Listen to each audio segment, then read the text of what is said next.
Welcome to this developer skills sprint on effectively using Delphi generics. My name is Ray Konopka with Ray Software. Let's get started. Before we can get into the mechanics of how, we need to understand why. What are the purposes, the reasons why we'd want to use generics, and what benefits they give us.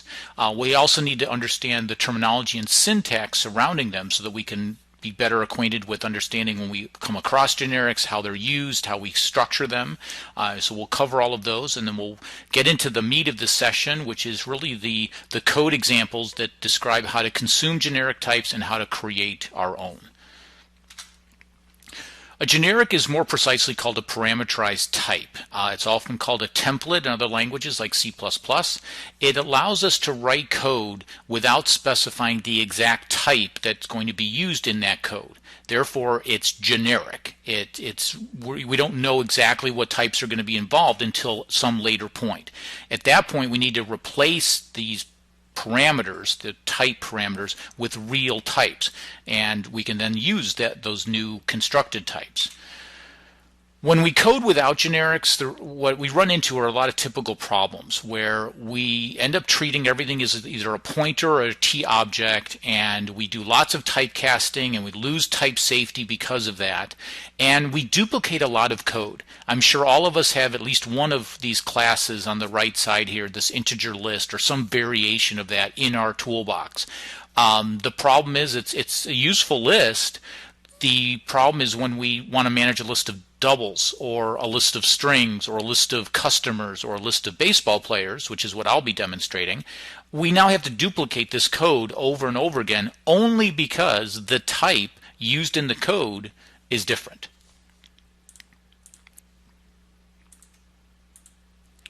So the benefits that generics give us is extra type safety, both at compile time and runtime. We're going to be dealing with a specific type, and the elements involved are of that type, and we can make certain assumptions. We get rid of the typecasting. We reuse the code because we're not having to write the same source code over and over again, so that eliminates errors. And it just makes the code cleaner to read because we get a lot of this extraneous boilerplate code that we always run into out of the way.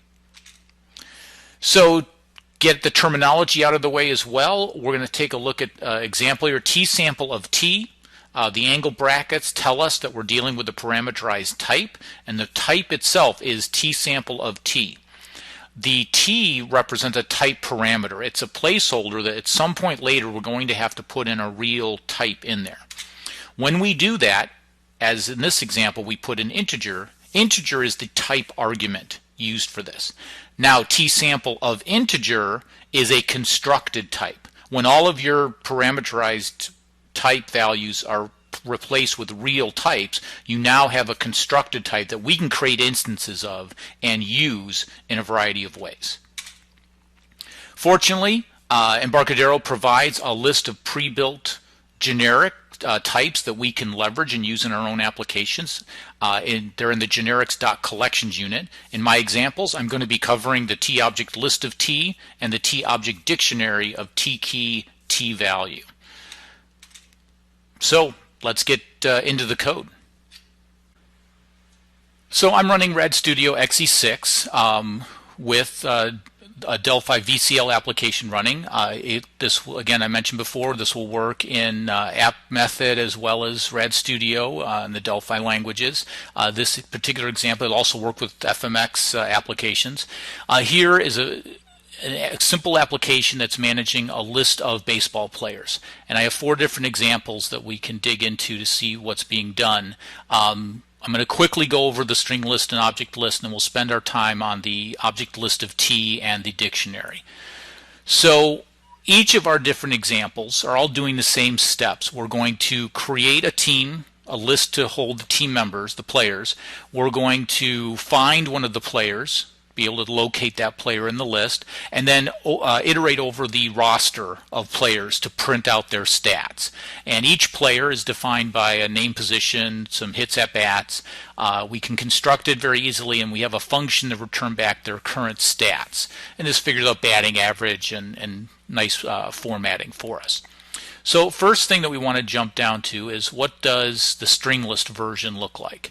And the string list one is pretty straightforward, and this is a very non-generic way that people like to manage lists of things. It's nice because you have a string that is kind of represents an ID of the item you're dealing with, and then you have an associated object that manipulates it. So we create the string list. We then add each player that we want. And in each of these examples, the players are all the same in the same data. We then do a find player, which we're using the find function of the string list to find that player. And then the thing to note right off the bat, because we've added objects to our string list, they're just TObject descendants, that's what we get the return value back, so we have to typecast that to TBaseball player. Okay, not too bad. To iterate over it, we have to iterate through each item and do the same thing. So we pull back, we have to typecast the object to a baseball player to call the stats function to display it. Because we're managing these objects ourselves, we also have to make sure we free those objects that we add to the objects part of the string list. The object list version does the essentially the exact same steps. There's just a couple differences for it. One, we create an object list. What that will give us just by its very nature is that it will own the objects in it, so the freeing up is much easier. We don't have to worry about that. Finding the player that we call is a little bit different because we don't have that string item that's associated with each item in the list. We have to typecast the item again, as typecast the object back to a baseball player to compare the names, and if we find it, we return that back. That's great, we can do that. And then to iterate over it, we still go ahead and iterate over the individual items. Unfortunately, we can't use the for-in, as we'll see in just a second, because of type incompatibility. So let me go ahead and run this real quick, and we'll see that both the string list version and the object list version do the exact same thing. We've added our 3 players, we've printed out the roster, and we've located the one player we were looking for. Where the challenge comes in is, let's say if I wanted to do the advanced iteration, so 4-player in team, I can't because the team just managed this. The object list just manages a list of pointers. It doesn't know what a baseball player is, so it can't do any matching. There's no built-in enumeration over that. And so it would be nice to be able to do that. Just clarifies the code. So we'll comment that out for now. Another problem that you have in both the string list version and in this version, but I'm illustrating it in this one, is I can go ahead and add a button. I can add any object to my team. Now, would I purposefully do this? Probably not. But mistakenly do this is very common. So let me go ahead and run this, and we'll see what happens. Go ahead and do the object list again. I get a floating point error. We breakpoint in, and it's having a problem with figuring out the stats. Well, the reason it's having a problem with the stats is that if we go down to the object list one again, is we've added a button. We then iterate through each of the buttons, but then we have to typecast that T button as a T baseball player and then call the stats. And of course that's going to be problematic. That's not what we want to have happen, and that's where you get very hard to track down bugs in these types of situations. So let's take a look at the object of T generic example, where we'll consume from the generics.collection unit this new type, the parameterized type of TObjectList of T. But for T, I'm going to make a constructed type using TBaseball player. And the nice thing with that is that this object list will only hold TBaseball players. So first thing that we see is our internal find player function is a little bit cleaner. We no longer have the typecast to get the name of the player that's in our list and match it to the incoming parameter. So that makes it much simpler. Going down further, to construct this, it's just like any other type. We take the constructed type, complete with the type argument of TBaseball player, and create our new object list. We then add our players just like we did before. So add each player to the list. We can then call find player and find the player appropriately. To iterate through the list, the object list does have an enumerator of the T baseball player. That's where that enumerated generic comes from, the generic interface. So now we can iterate through each player in the team and display the player stats. Again, no typecasting needed in this. So, and then at the end we just free it because the object list takes care of owning the objects and it will free that. So if I go ahead and run this, object list of T gives us back the same results, which is what we want. What's really nice is, let's go back and try that example where we try to add the button to the team and iterate through the team's roster. Well, when we go ahead and compile this, we can't even compile it because we're trying to put a T button onto a list that only knows how to deal with T baseball players. So we can't even get into that problematic state when using our generic object list. And then the next example that I wanted to show, which is it's kind of nice because it adds even more clarity to everything, is using the object dictionary, which uses a T key and T value type parameters. In this case, I'm going to create my team to be an object dictionary with a string as the key and the T baseball player instance as the value.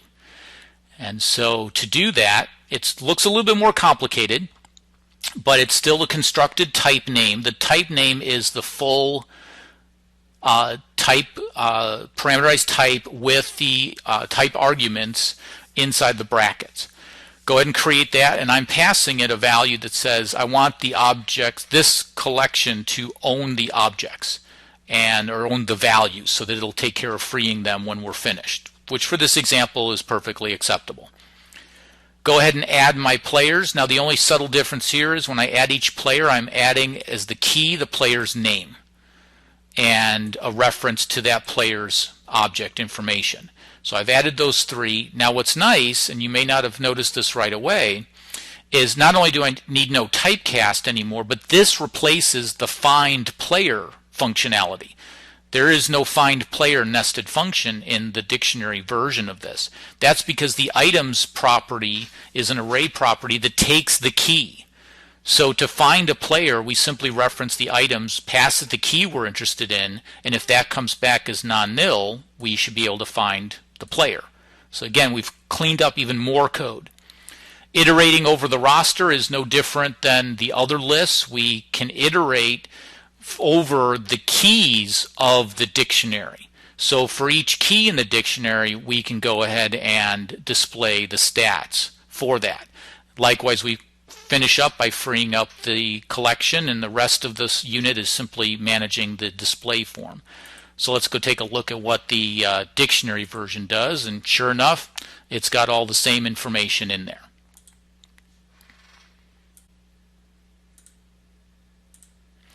Next up, I want to take a few minutes to talk about how do we create our own generic types. And it's really quite simple. We start out just by creating our type as normal. And I actually like to use a real type to start with. I can then test it out, make sure that it all works, and then when I'm ready to make it into a generic, I simply pull out the real type that I'm using, for example integer, and replace it with a type parameter. And the convention when we use this is use single letters mostly. So this is where you'll see the angle bracket, T, close bracket. Or if you've got multiple ones, then you want to add some additional information. So for example, the dictionary is T key, comma, T value, so that we know which one's being used for either one.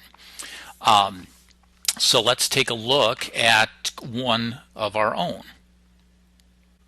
So back in the IDE, I have a new application created where I've created a new type called TNode of T. And this is a way to demonstrate creating a linked list using generics.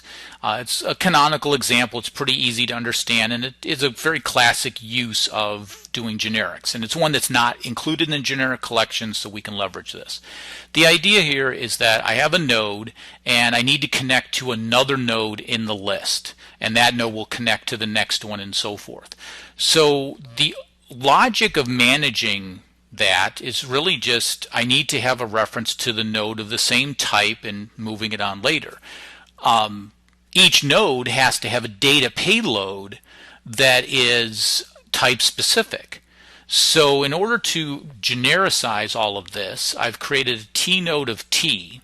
So T will be any type that we want. The data portion will be of that same type. So if I make a T node of integer, well then the data payload is going to be of type integer.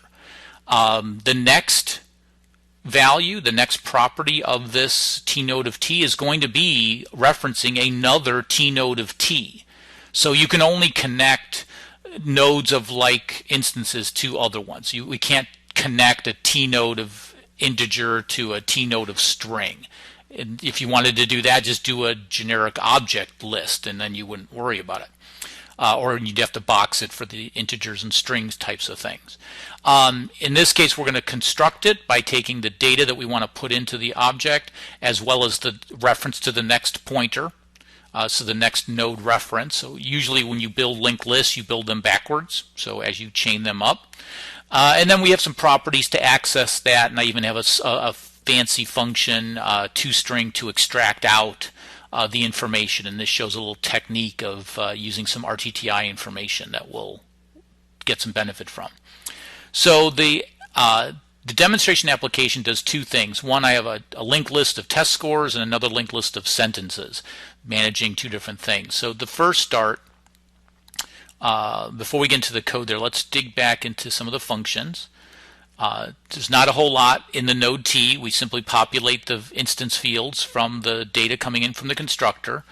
To extract out the node's data as a string, because this could be, the T could be an integer, or it could be a string, or it could be an object, we can't just do a straight-handed cast. We have to know what we're dealing with. And this is where the T-value class that's in system.rtti comes very handy. And in this example, we're going to use a class method, part of T-value, called from of T. And that T will match the T of the node. And that's also the same data type that fdata is used. So by doing this, I'm saying, okay, whatever data type this happens to be, give me a T-value reference that matches that data type, and which is going into the RTTI to figure all of that out and get back the appropriate information. And then there's a function on T-value called toString. And that will, based on the actual data type that's being used, will give us a string representation of what that is. And so it's very handy way of dealing with that. So we got a little RTTI stuff in here too. So the scores example is pretty straightforward.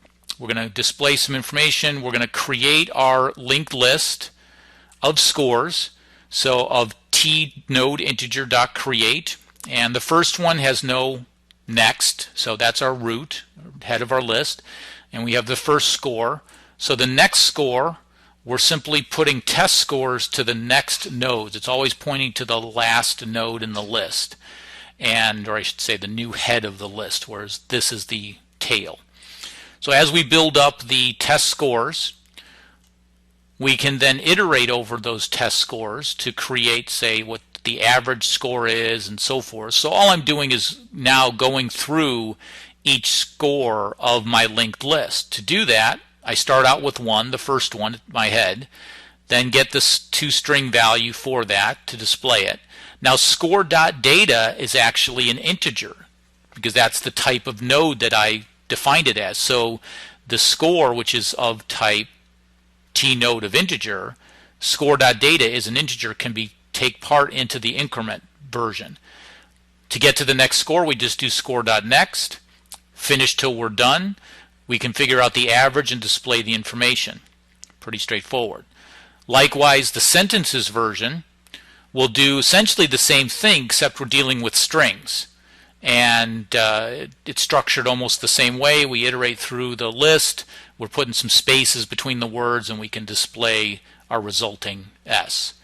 So if we go ahead and take a look at what this does, our scores, we list all of our scores, figure out the average. We can also list out the strings from our linked list in the same way. So another quick way to get an idea of managing, creating our own generics. So all of the sample code that I provided and demonstrated here is available at this URL. So it's the raise.com website under Sessions, Delphi Generics, and it has all of the information in there. You can step through the code, dig in a little deeper. You can also find an overview of generics in the doc wiki support for RAD Studio and App Method. This is the link for the RAD Studio XE6 version of that information. And at this point, we'll turn it over to the live Q&A. Thank you for tuning in. Is there a way to limit the parameters to class or record so you can not have a list of, or so your generic cannot take enumerables, for example, ordinal types? Yes. One of the things that you can do, again, with these abbreviated sessions, you really kind of got to strip out some of the extra stuff. When you're specifying your type parameter, so the T parameter of your generic, you can follow that with a colon, and after that you can put a number of different values which will restrict what you can put into there. So for example, you can use T colon class. And what that means is that whatever you substitute as a type argument has to be a class type. So you can't put integer in, you can't put double, an enum, and things like that.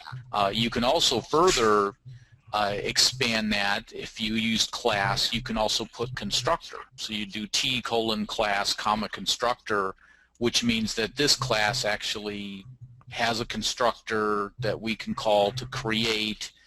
The intent when you do that is that your generic code is going to create an instance of this new class, and so that you actually can have an instance constructor and so forth.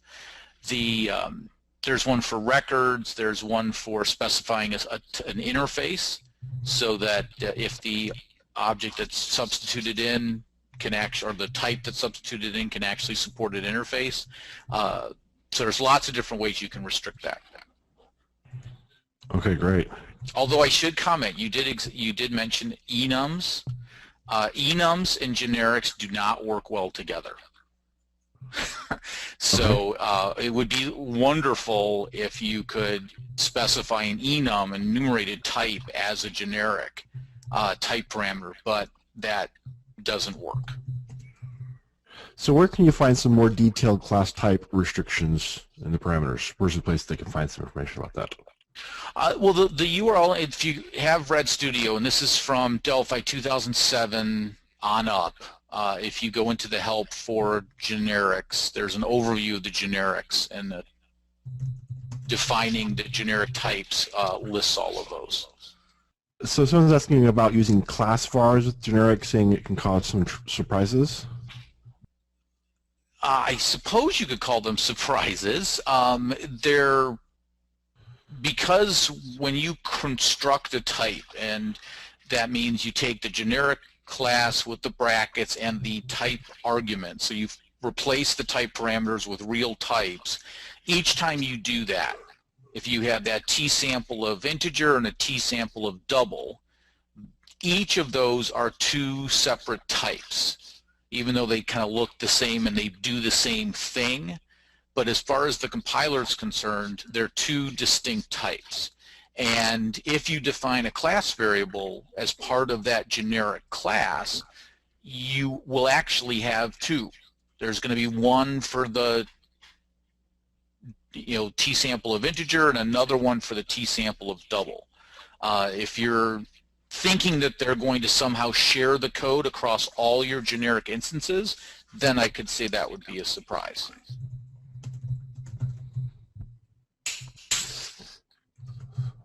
Okay. Can I put this function in an external library such as a DLL? Your generics, I guess, in an external DLL. Well,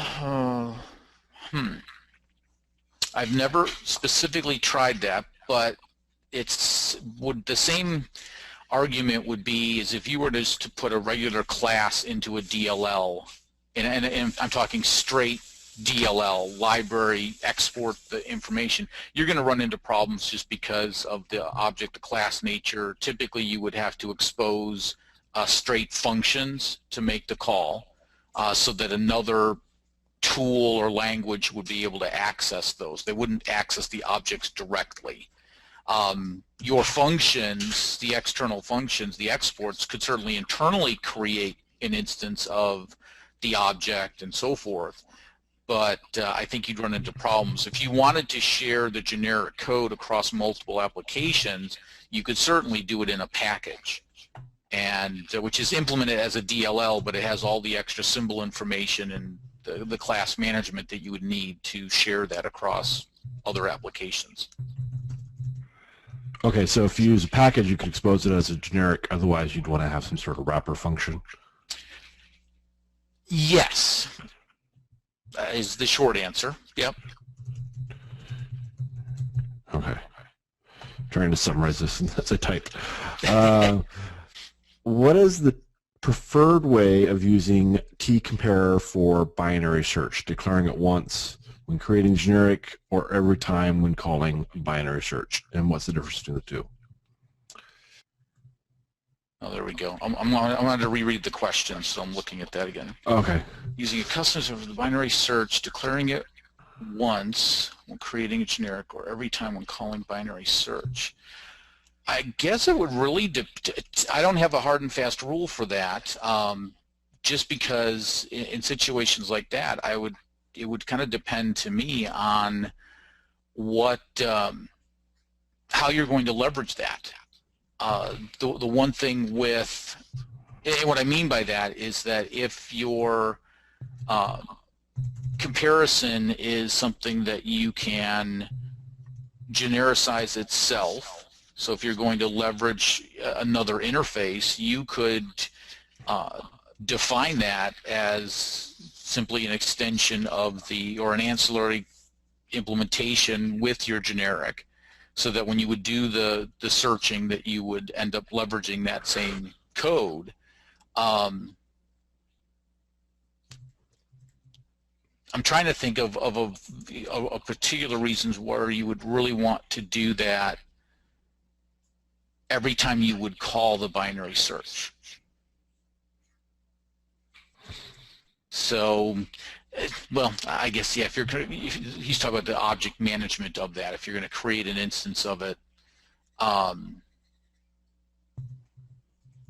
think I would personally look at that as to how often I'm performing that activity and what type of constraints that allocating that search code has on my application. If I was doing this, say, in a mobile application and it had a decent sized memory footprint, which probably wouldn't, but if it did, I'd probably dynamically create it only when necessary. On the desktop side, we can get a little bit sloppier, but we can also boost performance because we can have that object allocated around. So I don't have any really hard and fast rules for that one. Yeah, I think you're right. It would depend on where you start to have bottlenecks and when you need to optimize things. Right. Okay.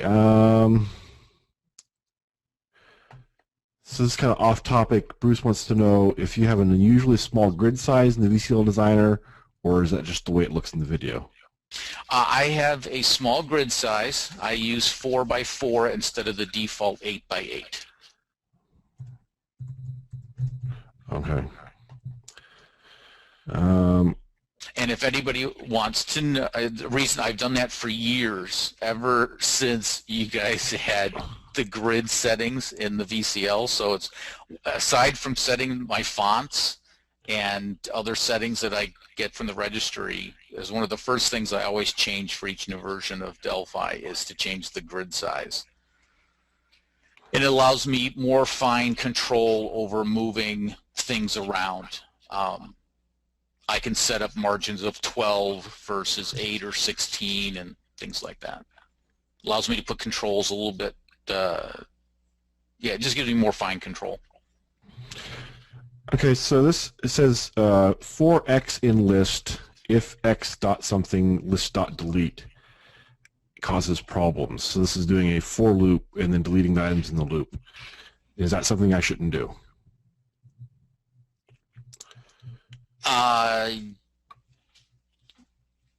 Yes, probably yeah. If you're doing the for in is really it's a really nice way if you're just doing iteration over the list. The problem when you introduce the delete is that you are now modifying the list for each time.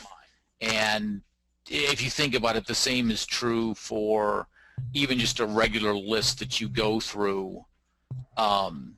You have to watch out. You have to make sure that you are recalculating your limits and protection from that. That's why you typically, if you're going to delete things, you would do it from the end of the list forward.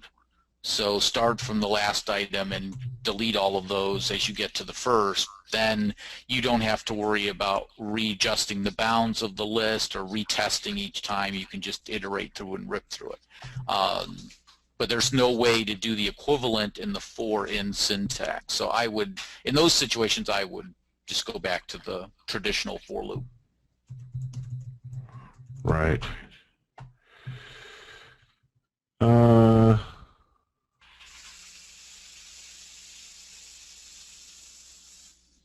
So there was a question about sorting the linked list version. Yes. So we touched on those. For that one, that's, again, going back to your whole algorithm courses and when you're dealing with linked lists, I mean, you can sort them for sure. However, you're really going to need to do all the management of changing all the pointers to make sure that you don't lose the connection and then split your list in half and you lose the other thing. So it's certainly doable, and the structure is pretty much the same. So it's the same as true where you would need to do that in the case of inserting a new node in the middle of the list. So you end up creating your temporary nodes, you point the new node to the node you want it to insert in front of, and then so you don't lose that, then you point your other side of it to the new node. When you're doing the sorting, you're essentially going to have to do the same thing. But I'm not aware, I didn't implement any of that sorting code into the example. It wasn't completely necessary for this purpose. Okay. When you're sorting a dictionary, how do you find the last object of the dictionary?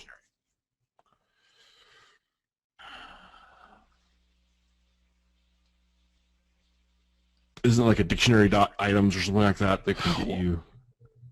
Well, that's interesting because it's not the dictionary, and this is one of the things you can kind of see in some of the code. The dictionary itself doesn't imply any type of sorting. You have your keys and you have the value for that, and it depends on the implementation of it. Most are implemented with some sort of hash table, and so for your given key you can reference the object, and so it's not really a notion of, okay, what was the last thing that was added in.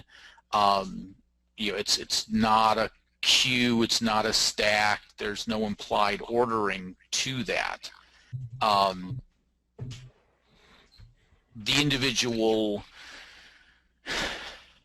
The keys themselves, I mean, you can iterate over those as the example shows, but there's no guarantee that those are in order.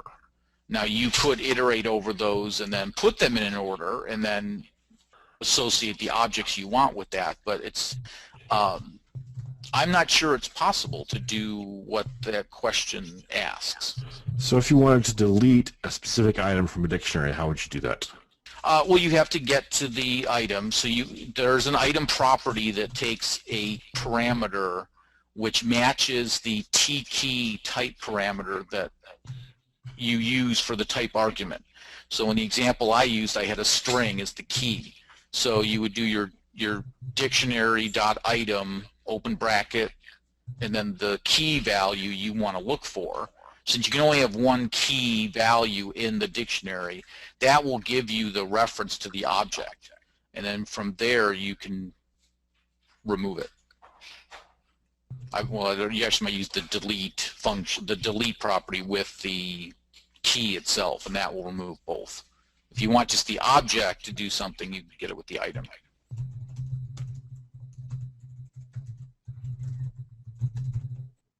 Okay, hopefully I transcribed that correctly. Ians points out, yeah, dictionaries don't really support the concept of sorting, therefore there's no first or last object. Even two class vars for my type integer implementation, at least if they're different, I think that's part of another question.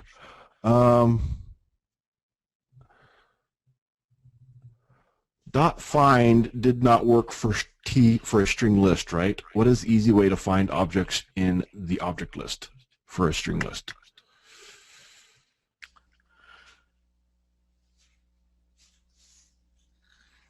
So the string list version does use the find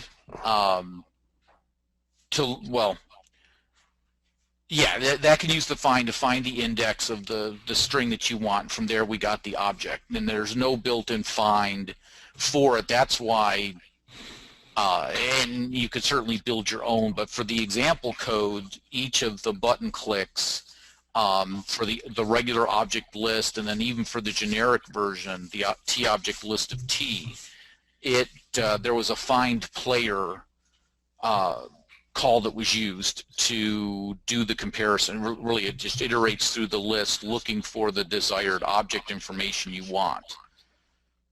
So that's one way to do it. Okay, so the question about the dictionaries is back again. So I'm trying to iterate through a dictionary and delete all the flagged items. So how do I access item in of a dictionary?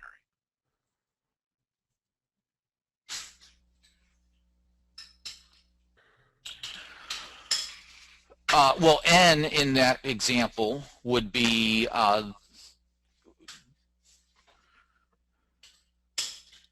so what you can do, if you look in the sample code that I gave, it has iterating over the roster of the active players. So it's a dictionary that represents the team, and then to iterate through that, I did a 4K, which is a type string, in keys, and that was team.keys. And so the keys is an enumerable list that you can get access to from your dictionary. So what that will do is each time you go into the loop, K will hold the next key that it knows about. So from there, inside your loop block, you can check whatever you want. You could check a Boolean property associated with the object for that key, and if it's flagged, you could then do your delete. Now the tricky part is if he's wanting to do the delete, you probably still, I don't know, that would be interesting to where you'd have to, I don't think you'd have any problems. You should still be able to delete the key from in that, but yeah, I've never tried to do that, so there might be some little fussiness into, you might have to generate your list of keys and then go through that list of keys to find the ones that are flagged. So essentially iterate through, get the flagged keys, then for each one of those go through that list and delete the items for it without iterating over the keys. I hope that makes sense to those listening to this answer. Right, so you have to separate the two so they're not... Correct. It really has to be a two-step phase. One, find the keys that you want to delete, and then delete the keys. Because if you use the iterator and you start deleting the keys underneath the iterator, you may run into problems.